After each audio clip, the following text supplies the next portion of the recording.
On this episode of Les Roll Radio, we talk about separating the art from the artist.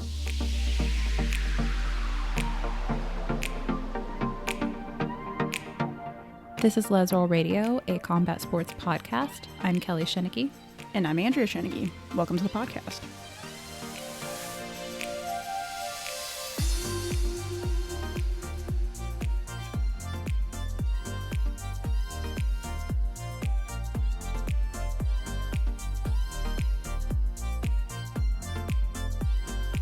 All right, so as of recording this, yesterday, you did a jiu-jitsu tournament for the first time. Yes, I did. In Louisville? Yeah. How was that? I got my shit rocked. It's the nicest way I could put it. So you don't feel the best? I don't feel the best. I shouldn't say shit rocked. I don't feel the worst about it. I think that's literally what you said after. You said, I've done worse and I've done better. It was just, you felt mid. Yeah. Those girls were good. So, but otherwise, well-run tournament. Super well-run tournament. First time we took a baby to a tournament. Yeah, she did well. Yeah, she slept. It was great.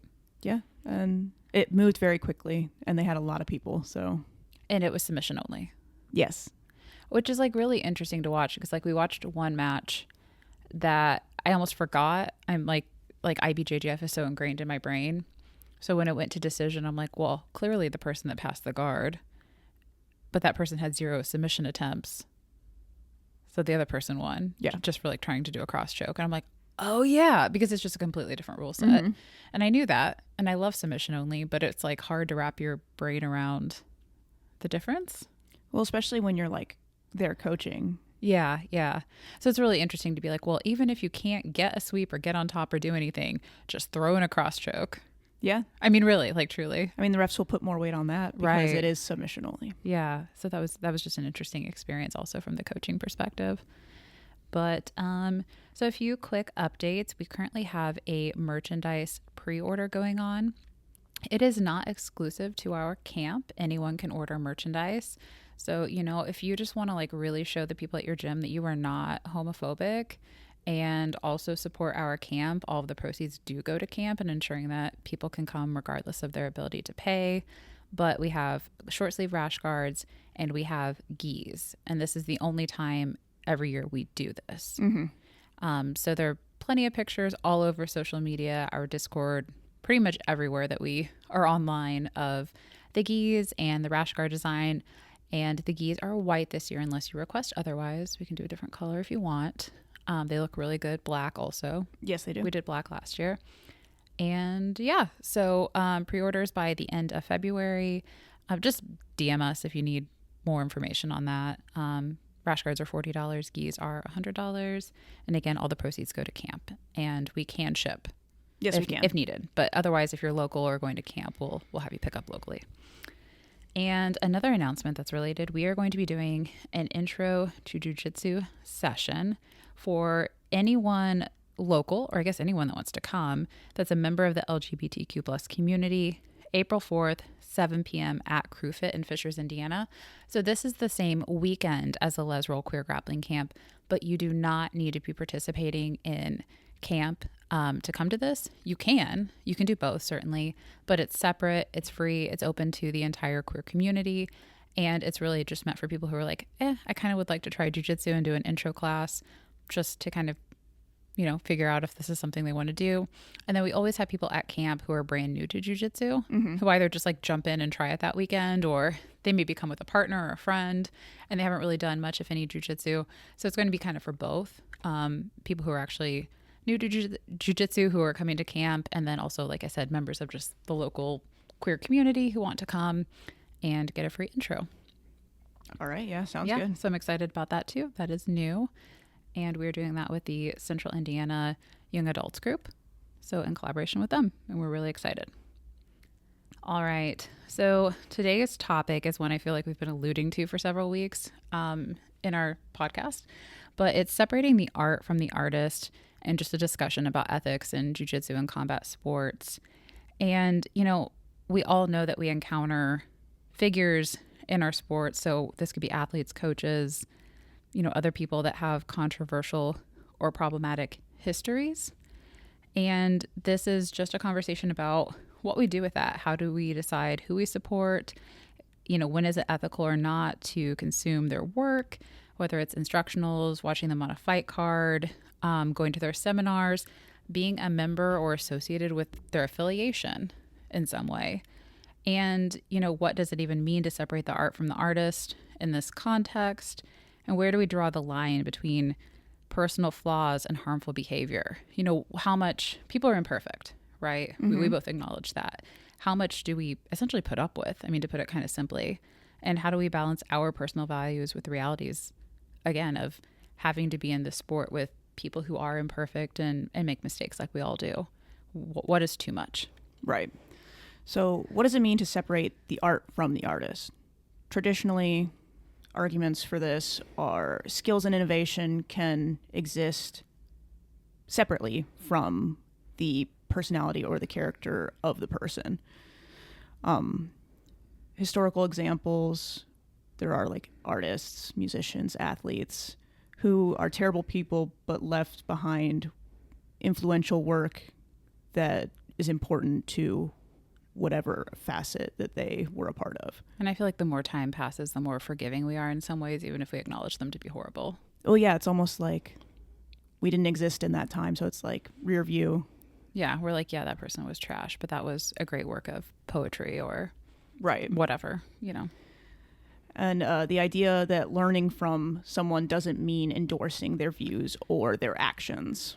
Yeah, I think this came up. So I have an MFA in creative writing, and I feel like this comes up a lot in like the literary world, and I'm sure in many other worlds too. So I keep like, as we talk about this in the combat sports context, personally, I keep like relating it to the literary world. And that's a discussion that we have, as we've but as we've come to learn that certain authors are really problematic, like J.K. Rowling, for example, right, who's incredibly transphobic. There's a discussion amongst educators, like, do we continue to assign those short stories or works in the classroom setting? As consumers, do we continue to consume those works? So that can be really challenging for people to navigate. And so that's, I think, exactly what we're talking about. And so like the counter argument to everything you said is really, in some ways, I think combat sports are different compared to like passive art forms, because especially when you're talking about things that like, historically, like that's another thing that's come up too with like the literary world is like, well, if you get the book from like the library, or, if it's an artist that's dead, right, and they're no longer receiving royalties or any money, and it's just their estate, is that as problematic? But, combat sports, that's not really going to be the case, right? So athletes are probably gaining direct financial support and really like cultural power too from any support, whether it's monetary or just consuming and like legitimizing them within the sport. And also like training under someone, buying from them, like I said, watching their content often directly funds them. And then if it doesn't, all of the relationships within martial arts, like particularly jiu-jitsu, are really based on like a foundation of legitimacy and influence and trust that's built up from community, from like other people supporting them and in turn like normalizing their behavior. Yeah.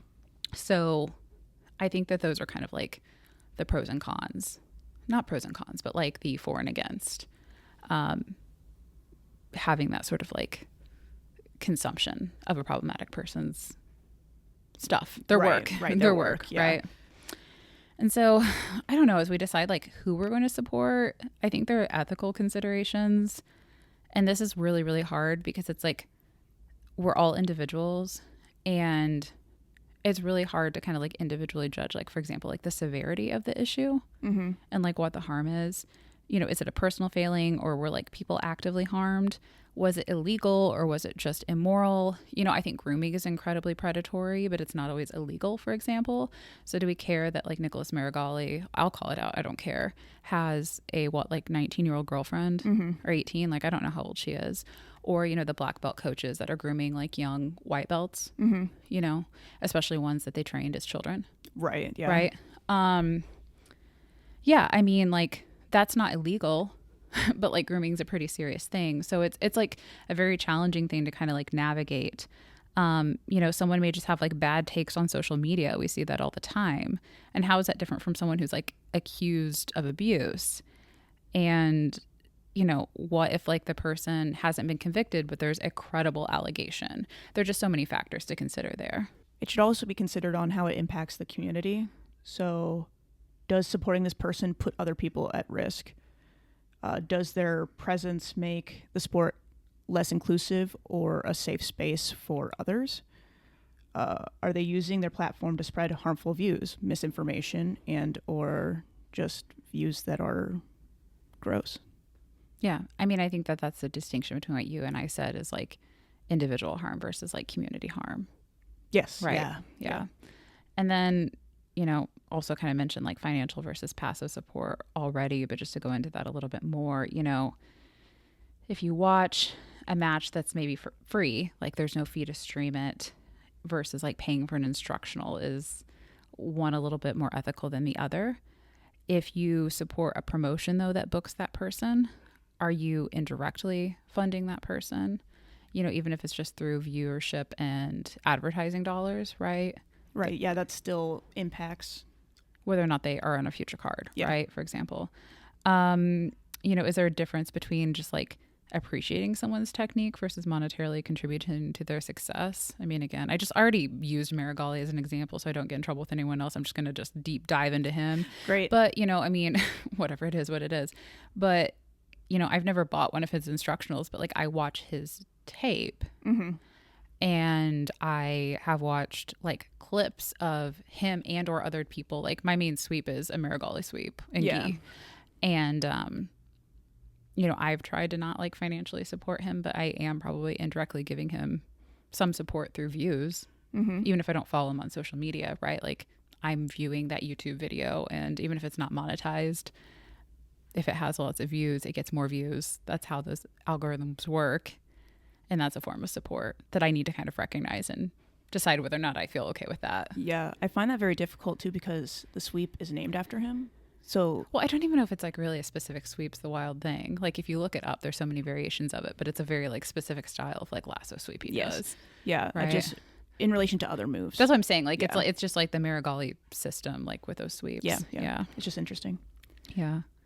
So what about like, everyday sort of examples? Because I feel like we're talking a lot about like kind of like the big name athletes, and, what about like in your local community? Because I think we all recognize that there are problematic people in our local community. So everyone has that. Right. Instructors and gym affiliates, that's kind of like big that you can see in your everyday life.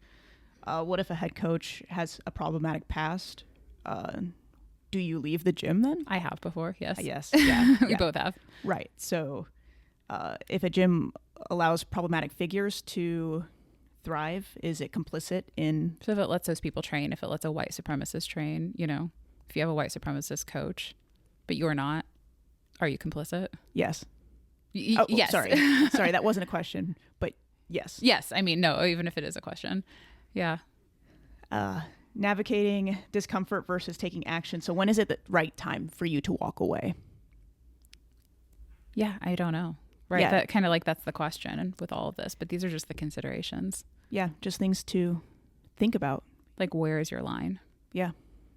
I think a lot of times the line ends up, no matter how sensitively we're trying to navigate the situation, I think a lot of people will let folks push them a little too far before they kind of like draw the line and say like, oh, that's too much. And then you kind of look back in hindsight and you're like, oh, I wish I left earlier. And I think that's like bad relationships too, like even like romantic relationships or friendships as well. And so it's not really surprising that we do that when it comes to our training. Yeah. That we kind of like put up with a little bit too much shit for a while. And then you're finally like, that's just disgusting. And I can't like put my money toward that person anymore. And I think that's where I have like a lot of empathy for people when they're trying to navigate that. I was talking with a friend over the weekend about that, about someone who's just like very lovely and still trains at like a really shitty gym with like a really problematic coach. And, whether or not that makes that person complicit or like, and I'm like, yeah, but like that's complicated. Like anyone again who has been in a bad relationship with, a lover, a friend, we should have like a little bit of empathy that those things are really hard to like, it's hard for people to like extrapolate themselves from that person, that community. Like it's not, it's very black and white when you're on the outside, I think. Yeah. And it's not when you're directly involved. And I think people are just, I think they're good people who are really trying to do their best and like ethically navigate these situations, and we should give them a little bit of grace. Yes. Yeah. I think grace is important. What about like, touched on a little bit earlier, but like fight cards and promotions? So like if a known abuser is on a fight card and you watch it, are you indirectly supporting them? I don't know. We've talked about that before with people. I'm like, I just want to like name people, but I don't, can I, am I allowed? I mean, it's your podcast. It's yours too. Gordon Ryan. Oh, yeah. No, I mean, but really, I mean, not an abuser, but just like, gross. Well, maybe, I don't know. Yeah. But, I can say gross. Yes, you can say gross. Yeah. But, we've had that conversation before too. And I'm like, I really want to watch this because I really actually just want to watch him get like beat finally. And like, I want to watch the other people on the card, but like, what am I doing by watching this? And again, either paying for this fight or giving it views. Yeah. Like, or should I just not consume? Just like I haven't been to Target since they rolled back DEI. It's true. And Target's shares are like, their stock's going down. Like, like it has a direct impact. Like, what if we do this in jujitsu too? Yeah. Or other martial arts? Like, really like stick up for what's right and, not watch those fight cards. Yes. Yeah. It's hard. Are promotions responsible for who they're booking?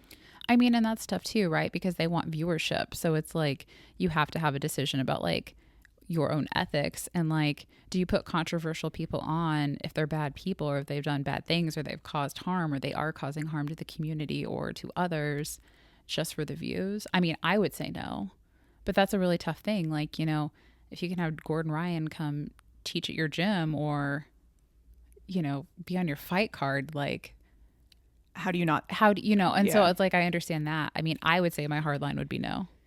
Right. Right. We also don't run a fight promotion or, where we monetarily make money off. Yeah, of. I know. It's not a career for me. I mean, Yes, same thing. Like I have a lot of hot takes when it comes to coaching, but like I don't own a gym, so I can have those hot takes. Right. I don't make money off of, like gym owners have to think differently. They're business owners. I'm not a business owner. I don't have to think that way. I can be very like idealistic with like my view of how coaches should behave. Yes. Right. Yeah. So like, no, I mean, I think that that's an important point though, that you're making is like, we're both sitting from a seat of a little bit of privilege in that regard where we're outside of it. And it's easy just to say, you should not be doing that. Yes. Right. But I think that's what you're getting at. Much more complicated.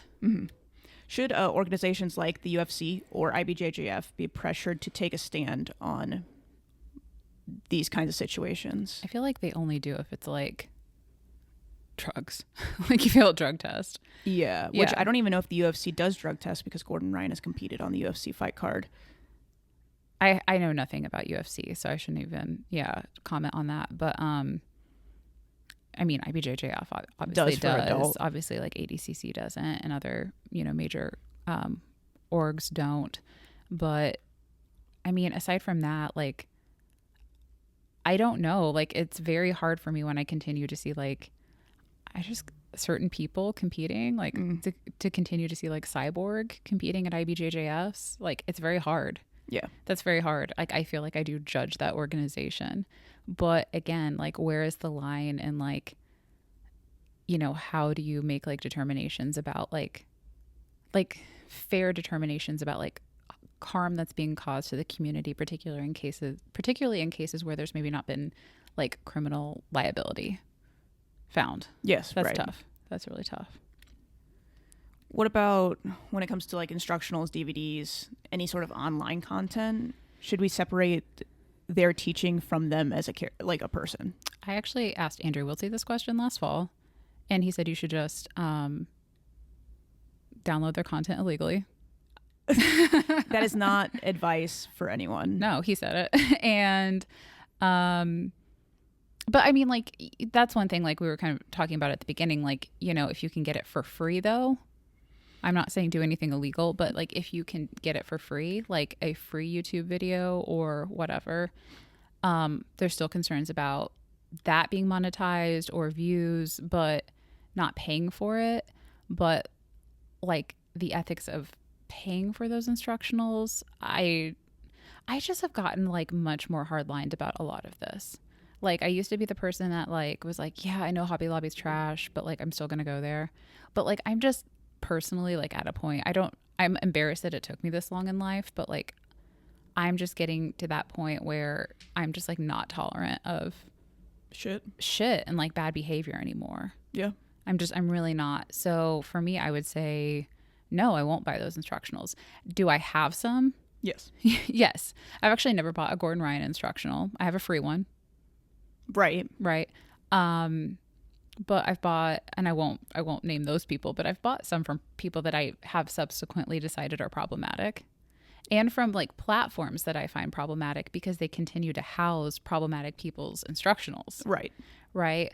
So I've been a big supporter of those people and persons in the past, and I still utilize them because I've already paid for it. They don't continue to make money off of me. But I don't buy new stuff, and I don't encourage like if I always try like if I always try when like we're doing something in class, if the person is either struggling with it and or really likes it, and I think they're going to like try to look up the thing later to like refer them to people. So I try to like refer them to like good people. But if it's like a specific thing that I maybe picked up or learned from someone who's problematic, I say that, like I kind of call it out and I'm like, actually I got this from X person. They're kind of problematic, so I'm not going to go suggest you buy their instructional, but if you want to like find some of their free content on YouTube or whatever, I can send you something. So I kind of try to get around the consumption that way. I was actually going to ask, so are there alternatives to learning from these people? Learn from good people. So, I mean, I think that that's like the alternatives period too is right, is like just consider like ethical consumption. So there are plenty of like ethical figures in this sport. Like we're talking about all the trash people, but there's so many good people. Like, you know, if you want to like learn a knee cut, go learn Fionn Davies. Like she has a basic bitch knee cut instructional.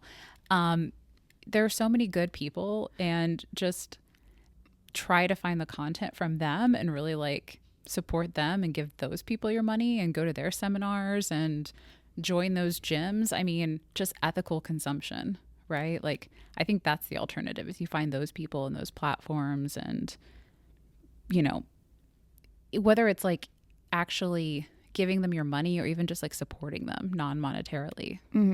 Giving them views. Yeah, giving them views, promoting them in some sort of way, going to their tournaments. Just Fionn Davies has an OnlyFans that she does jiu-jitsu content on. Yeah, exactly. So like things like that. Yeah, exactly. And you know, I think that you can like hold people accountable without like totally erasing their contributions too. I mean, I like that like the Gracies traditionally have some fascist ties, and that people have been calling them out. It doesn't mean that they didn't make contributions to the sport. I mean, right? Like clearly. I think that you can acknowledge like both things. It just may mean acknowledgement and not like idolizing. Yeah. Right. So not putting their face on mugs. On mugs. No, I mean, that was kind of gross. It was weird. Okay, yeah, IBJJF Master Worlds, I got a mug with like the Gracies on it, and I'm like, could we have not found one influential female? First of all, I don't need like just these men on a mug, these old men on a mug. And like two, like, can't we not acknowledge that there's like some problematic like historical like stuff that like maybe again you can appreciate them, and I'm not saying like let's shit on them unnecessarily, but like just maybe move on from it at this point and acknowledge that they were a little problematic and maybe are not like mug worthy. In this year of our Lord, that was 2023. But yeah, the mug was weird. We finally got rid of it. Yeah. I gave it to you. I mean, I needed coffee mugs, so like it was a free mug. It was a nice big mug. It was a good big. size. It was a good size mug. It was a great size mug. Yeah.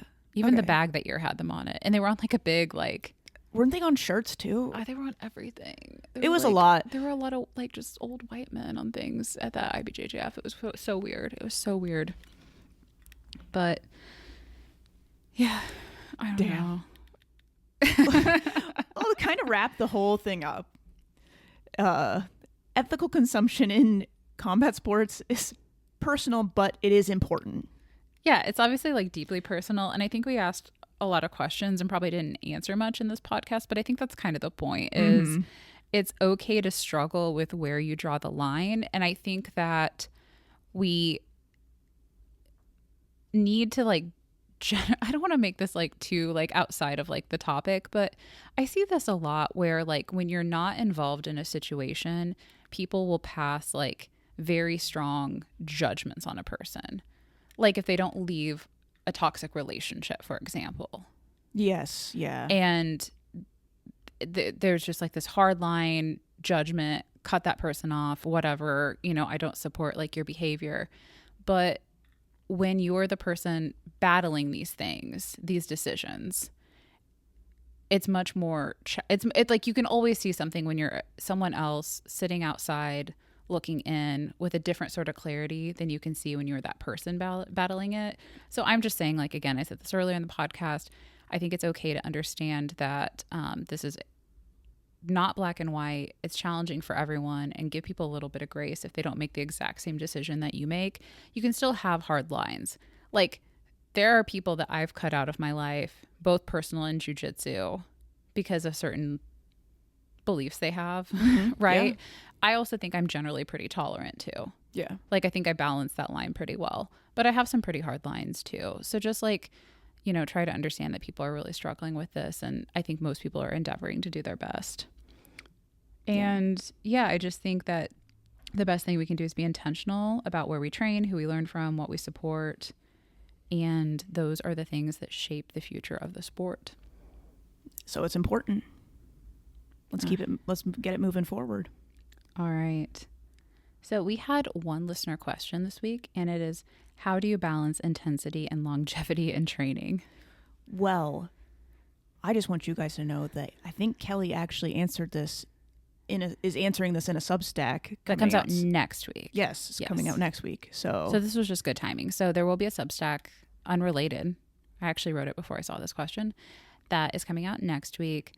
But I think the answer, much like the non-answers that we had today for this podcast, is it varies a lot depending upon the person, and it's a hard thing to figure out.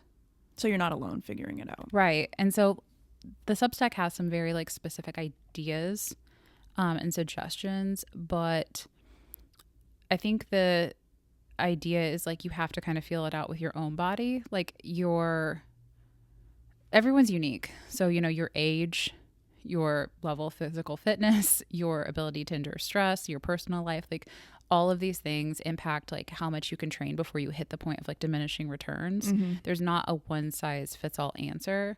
Again, the Substack will give you some guidance in that regard, but you have to kind of like figure it out. But generally speaking, it's probably like, I think there's some people who need to be pushed. There are a lot of people though that really need to hit the brakes, probably more than people need to be pushed. Yeah. Probably less is more recovery, more flow roll days, more drilling. That's what I have found. Like I have found maybe once or twice a week rolling intensely is more than enough. I don't think that if you beat the shit out of your body all the time and you train that way, that it's really sustainable long term. We've both discovered that. Yeah. Because you did that for a lot of years. Oh, yeah. Yeah. And so I've gotten to purple belt deeply broken from doing that, especially at blue belt. Yeah. Right? I think it happens a lot at blue belt. So I don't know. What are your thoughts on that? I think you kind of hit the nail on the head, and I'm excited to read the Substack because I haven't read it yet. Have you read any of our Substacks? Yeah. Okay, what topics? What was your favorite? The first one. Which one was that? Can you remind me? No. You'll just have to go back and look. Okay. And see. Yeah. So you really recommend to our listeners that they read the first one? Yeah, the first one. Yeah, it was your favorite? It was my favorite. Okay, cool. Thanks, Andrea. I definitely read it. You haven't subscribed. I just want to say that. Oh, oops. I didn't know. Okay. Well, I guess you subscribe to the Substack. Yeah. So yeah, you can subscribe to it and then you just get it in your inbox. You don't have to like go to the Substack. Oh, it's really nice. Okay. Actually. That's pretty cool. Yeah. And it's every other week. So it's not like, you know, an intense amount of newsletters that you're getting. Sounds good. Cool. All right. So, questions for each other. So, we were just listening on our way down to Louisville, actually, a BJJ Mental Models episode with Jesse Walker and Josh Wentworth. And one of them, I believe it was Jesse, said that at his next seminar, he was going to ask the purple belts and above to list 3 things that they thought they were subject matter experts in. Right. What are your 3 things? So we actually tried to talk about this on the way to Louisville, and I only came up with like one thing. You've had time. I've had time, and I still haven't come up with much more. I would say my triangles, I'm going to be relatively specific. My triangles from guard, I feel like I have quite an above average understanding of finishing them and making them tighter. And I'm not saying I can make everybody's triangles work, but I have a very good track. I have a very good track record of getting people who say I can't do a triangle to be able to finish a triangle. Yeah. But besides that, I don't really know. I don't feel like I feel like I'm very... Homie, you're closer to brown belt than you are purple. Like, I know, but like I feel like you know so much jujitsu. But it's like, but subject matter experts. So like, I'm like, I have an unconscious competence in a lot of things. I do, and we're gonna do an episode on that at some point. Unconscious competence. And it's like, so I have a very hard time being able to relay what I can actually do. Yeah, because you're like, I don't even know. I just do jujitsu. I literally just do jujitsu. I've been doing jujitsu way too long, so like, it's hard for me to be able to. 12 years is a long time. What about you? I had a hard time like with this. I'm like, is this like stuff you hit live and rolls / competition, or like things you just understand intellectually? I said intellectually because that could be very different. I believe that's kind of what he was getting at. I'm sure they're not as worried about your competitive track record. Oh, well, okay. I'm still going to answer things I can actually do in rolls, I think, and or teach, like that I understand intellectually.